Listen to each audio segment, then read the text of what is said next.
Hey, what's up guys? It's Scares here. Now, first rave today comes from the YouTuber Cody Co. So Cody is a very large YouTuber with nearly 6 million subscribers, and for those of you who watch Cody a lot, you probably noticed that last year he started to make videos with his new girlfriend Kelsey. Now, people love Kelsey. I mean, every time Kelsey's in one of Cody's videos, you always know the video is going to be hilarious, and these guys have a great dynamic together. I mean, honestly, they just seem perfect for each other ever since their first few videos together, and these guys have been making videos for a long time now, and Kelsey even started her own YouTube channel that has completely blown up. It has nearly 1 million subscribers so far. Now, if you watch Cody's videos, you might have realized that he stopped posting a few weeks ago, and this might be the reason why. It looks like Cody has decided to propose to his girlfriend, Kelsey. That's right, these guys are like one of the most well-known couples on YouTube, and they have finally gotten engaged to be married. Cody just posted this on Instagram. He says, "Yesterday was a beautiful, perfect day. Thanks for making me the happiest guy on earth," and he shows that he proposed to Kelsey yesterday. And Kelsey posted saying, "I've never been more sure about anything. I can't wait to spend forever smiling with you."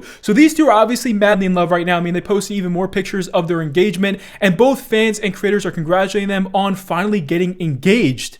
And speaking of YouTuber engagements, the YouTuber and well-known Sidemen member Vikkstar recently announced just this morning that he has gotten engaged with his girlfriend Ellie. These two have been together for years now, and they've been very quiet with their relationship. She doesn't even really have a social media that people know about, but it's obvious that Vic and Ellie love each other. He tweeted out today saying, "We're engaged. These years together have been magical. Here's to many more." And he shows here that he took her to Dubai to propose to her. Vic even got on one knee and proposed in front of the Burj Al Arab in the background, which is an absolutely stunning building. I mean, this is one of the largest hotels in the world in Dubai, and I cannot believe that Vic actually took it this far. And so many of Vic's friends, fellow Sidemen members, and just other content creators have been congratulating him all day today. I mean, literally my entire timeline was filled with content creators congratulating Vic on his engagement this morning, and fans are in shock that Vic and Ellie are actually getting married. Now, our next story for today is nowhere near as happy as our last story. This is actually pretty scary. This comes from the up-and-coming YouTuber known as Video Game Databank. Now, this guy recently has been blowing up on YouTube, making videos on Amazon's new MMO called New World.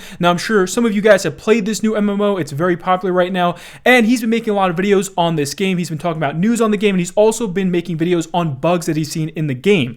And it really seems like Video Game Databank has been helping the New World community by doing this. He's been telling people about different problems he's found in the game, and even recently he posted a video on a bug that he found, and he went so far as to contact Amazon Game Studio support about this to try to get the bug fixed. He even linked them his video. Well, instead of Amazon Game Studios thanking him for reporting this bug to them, they actually decided to take down his video where he reported this bug. They straight up took down this video off of YouTube. This was literally a DMCA takedown that put his entire YouTube channel in jeopardy because he was reporting bugs to try to help fix their game. I contacted Amazon Game Support to, with an issue, and they responded by giving me a copyright strike and take down my video. And honestly, I'm afraid that they'll just come after my YouTube and try to get my whole YouTube banned, because even though I follow the content creator usage policy to a T, I mean, it's information that's helpful to the community, a guide, all these different things that they say you're allowed to make with their content. But they say in the thing that they can revoke it at any time for any reason, basically. Just know that at any time, Amazon could say, "Hey, we don't like what you're doing, or there's something wrong. We're not just going to take our videos out. We're not going to give you a cease and desist. We're not going to warn you.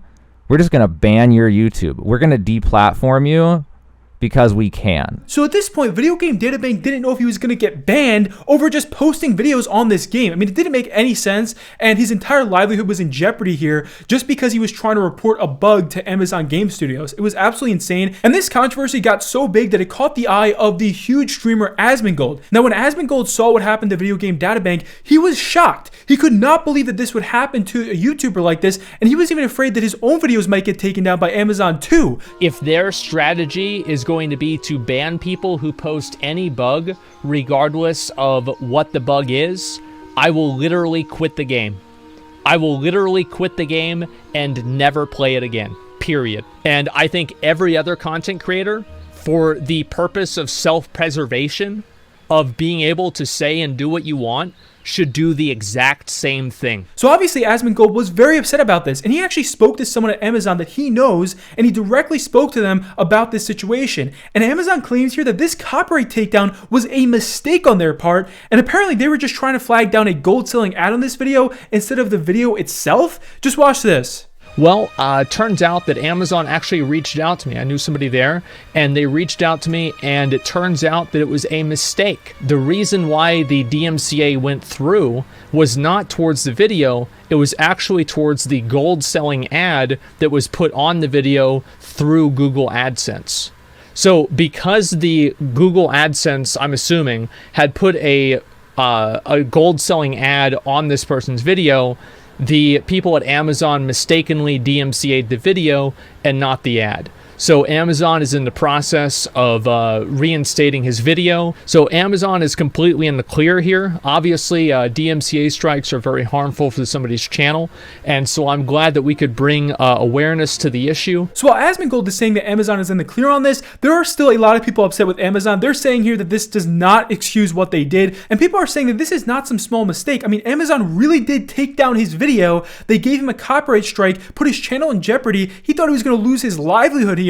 And the worst part about this is people don't know if Amazon would have reinstated his video if Asmongold wasn't there to help him. So it looks like Asmongold single-handedly helped this guy out, which is amazing on his part. I mean, Asmongold deserves a lot of credit for what he did here, but people are still very upset with Amazon Game Studios. And Amazon received so much backlash over this that they have decided to formally apologize to Video Game Databank for taking down his video. Now, the next story for today's video comes from the massive Twitch streamer Hasan. Now, I'm sure many of you already know about this story. We talked about it earlier this week. But for those of you that don't know, Hasan is one of the biggest Twitch streamers. And recently, Hasan was banned on Twitch for saying the word cracker as an insult. Okay, so he used that term as a slur, and people were very upset with him, and Twitch ended up banning him for this. Now, there has been a lot of debate over if that should be a bannable word, and if that word is nearly as offensive as other words that get people banned. But last night, Hasan was unbanned on Twitch after only a week of being banned. So Hasan is back on Twitch, and in Hasan's first stream back, it almost seems like he doubled down because he says a lot more words that some people find offensive here towards white people. Just watch this.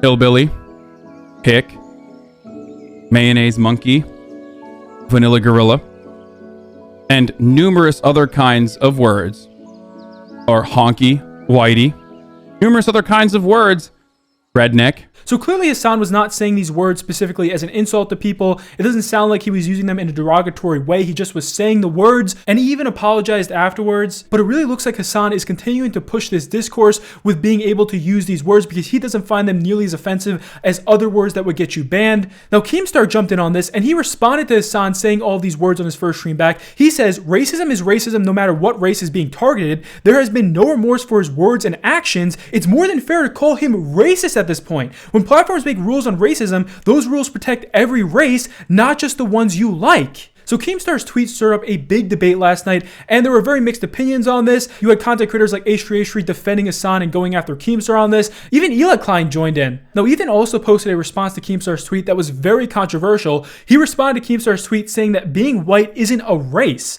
So we don't know if Ethan was joking here, but this tweet immediately got a ton of backlash, and Ethan did end up removing it. The YouTuber Muda had an interesting take on this whole Twitch racism debate that was going on last night. He tweeted this out. He says, "My entire timeline is filled with the Twitch racism debate. I don't know. Let's just all agree to not be racist no matter what. Shit's cringe and unbased. If you're a racist, your parents are probably siblings anyway." Now, our next story here also has to do with the Hasan situation and him getting banned for saying the C word. And this comes from the YouTuber and streamer known as Bruce Drop Him Off. I'm sure many of you know who Bruce is. He's huge on YouTube and has a big Twitch stream as well. And when this Hasan situation first happened, Bruce was defending Hasan here. He even said the C word in Twitch chat. And just last night, Twitch decided to take action against this, and they banned him for saying the C word in Twitch chat. Bruce tweeted out saying, "I got banned for saying cracker in a chat." Bruce then shows us the chat logs of what got him banned, and he shows us that he was defending Hasan in Twitch chat, and he was saying that he did nothing wrong, and then he also said the C word himself in this chat as well. So these chat messages are apparently what got him banned off of Twitch. So there was very mixed opinions on Bruce's ban here. There were people saying that he should not have said those words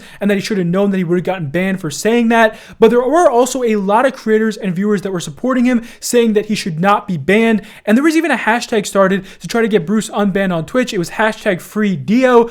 You had tons of people tweeting about this. Many big creators were tweeting showing their support for him. Even big artists like Lil Yachty were tweeting out this hashtag showing their support for Bruce here. And we've seen all the top Twitch streamers react to this and give their own opinions on Bruce getting banned. Bruce then tweeted this out about his ban. He says, "I wish Twitch was this consistent protecting people of color." Now, Hasan himself responded to Bruce getting banned over this. He says Twitch needs to stop capitulating to white supremacists and those doing white identity politics. You are making the platform a worse place overall. Hashtag free Dio. And the final story for our video today comes from the YouTuber Logan Paul. So yesterday, Logan Paul announced that he dropped $3.5 million on a box of Pokemon cards. Now, this is an authenticated first edition box, but a lot of YouTubers were making jokes about this because they just can't believe that he dropped so much money on a box of Pokemon cards. And this is by far the most money we've ever seen a YouTube content creator spend on Pokemon cards. I mean, this is just an incredible amount of money for just one box. Now, there was very mixed feedback on Logan Paul making this big purchase. There were people saying that this is just ridiculous, that he's spending so much money on this. And it looks like Logan Paul bought this Pokemon card box for $800,000 more than the last person who bought it just this year. So Logan Paul is spending a lot more money on this box than the last person who bought it. And this has made a lot of Pokemon card collectors upset with Logan because they're saying that he is artificially driving up the price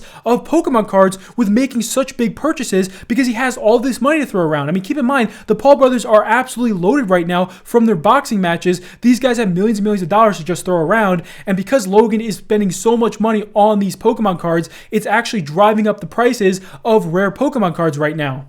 And that's it for our video today, guys. I hope you all have a great holiday, and if you did enjoy today's video, please be sure to leave a thumbs up, and I'll see you later. Peace.